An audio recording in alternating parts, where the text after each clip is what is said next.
how y'all doing? Welcome back to Level Plumbing Square. This is my oldest grandson, my best little helper in the shop, and we're going to give you a shop tour today.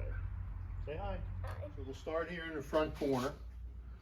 I have lockers here, one for me, one for my grandson, one for my other grandson.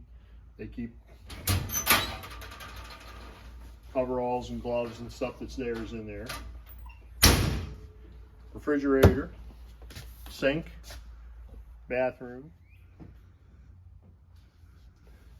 We'll go upstairs in the end, we'll save that for last.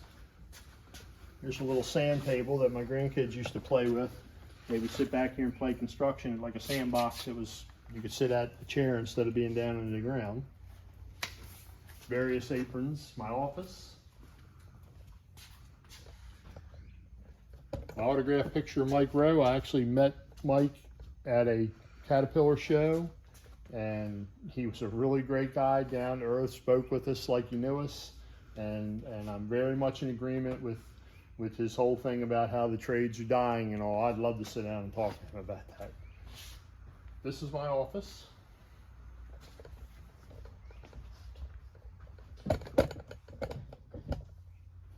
This is my box with everyday go-to tools that I use the most, so that I can find them the easiest.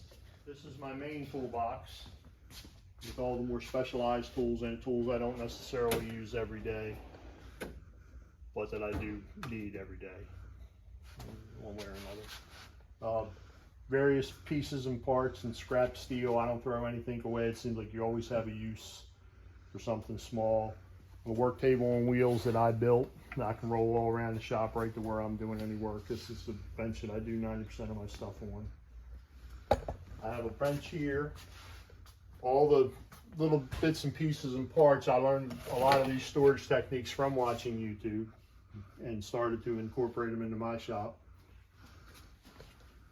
Especially some of the smaller pieces and parts in the little containers was easier than having them in the little drawer sections like I used to have. More storage, jack stands, technical books, shop safety equipment, glasses, masks, earplugs. I do heat the shop with a wood stove when I'm in here, but if I'm not in here, I've got a gas furnace hanging on the ceiling over here. But we only use it to keep it up above freezing in the wintertime. Usually if I'm in here, I light the fireplace and keeps it really nice in here.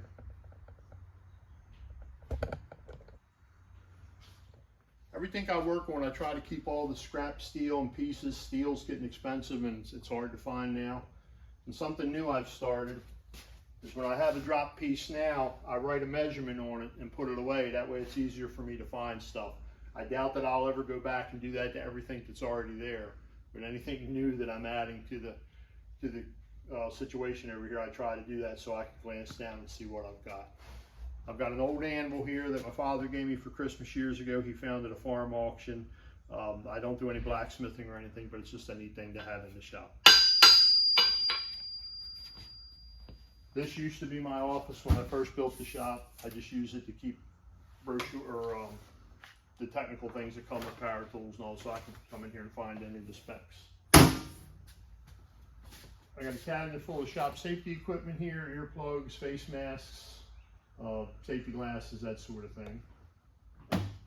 Very old vise that came out of my wife's uncle's house in New England. We were up there on a trip and they wouldn't know if I wanted anything out of the garage, and we took this and brought it home. Vices like this are hard to find. Old arbor press that I bought at an auction. My MIG welder and plasma cutter setup. I built this so I could have it all in one cart. Parts washer. This is where I drain all my funnels and oil cans and pans and stuff into a bucket. The waste oil goes into a bigger tank outside. Everything over here is paint related. Anything that I need in any painting, either here or on any of my jobs. Spray paint, this is the warmest corner of the garage too, so I know none of it's going to freeze. More scrap steel, my torch setup.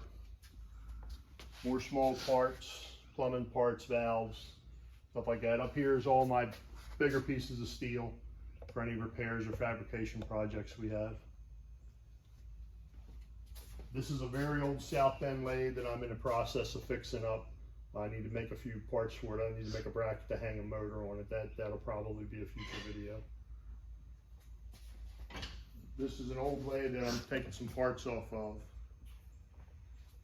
More tools, chainsaws, gasoline drill. We used to do a lot of retaining walls, chop saw, power tools, generator. This is a bench that we made. It either is or will be in a future video. Conveyor belt so that I can run track equipment in on the floor without chewing my floor all up. Got a small crane here with an electric hoist for working on stuff. Some things when you pull things off of equipment, usually it's pretty heavy. Chains, binders, hoses.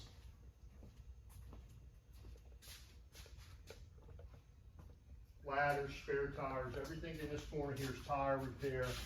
I have an old Coach 1010 tire machine. We do try to do as many of our tire repairs in-house as we can. Parts, pieces, tubes for the tractor tires. We always did all that ourselves, mainly because I just couldn't afford the downtime of dropping it off somewhere. This is my grandson's workbench. Jackson.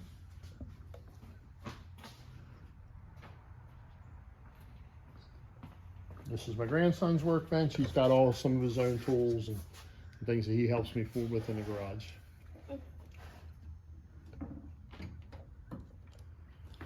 Here's a backhoe that we're doing some service work on. This is our Kubota tractor. This is one of the newer pieces of equipment we have. This is mainly for working around the yard and the shop. This doesn't really go out on any jobs. This is my grandson's favorite piece of equipment because it's just his size. Yeah. I've driven it before, so. Go ahead and get it. Perfect for me. Just his size is a little tight in there for me.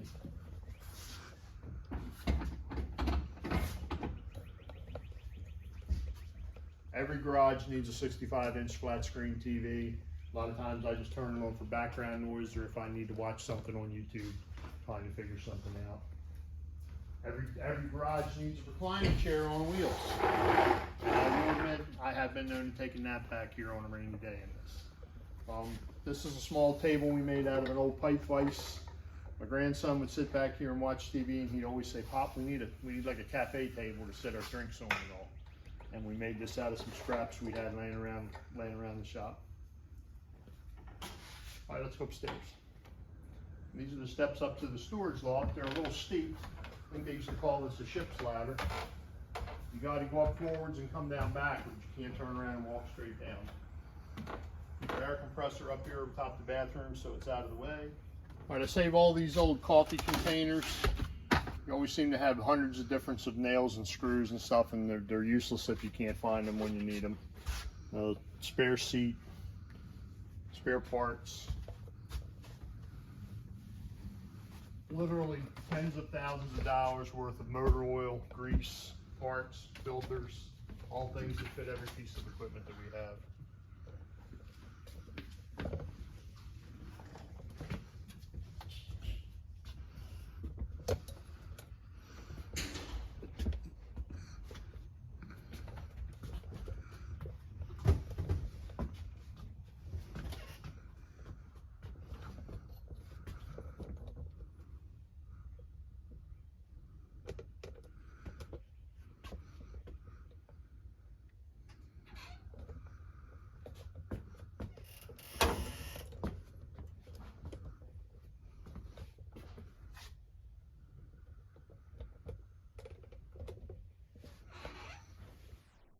These are various filters to fit every piece of equipment we have. So when I do a service on a rainy day, say it rains tomorrow morning and I can't do what I planned on doing, and I want to do some service work, I don't have to chase parts down. And there you have it. There's my shop.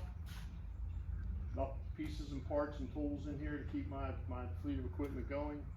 Sometimes it's not an idea of whether you can get it fixed, it's whether you can get it fixed fast.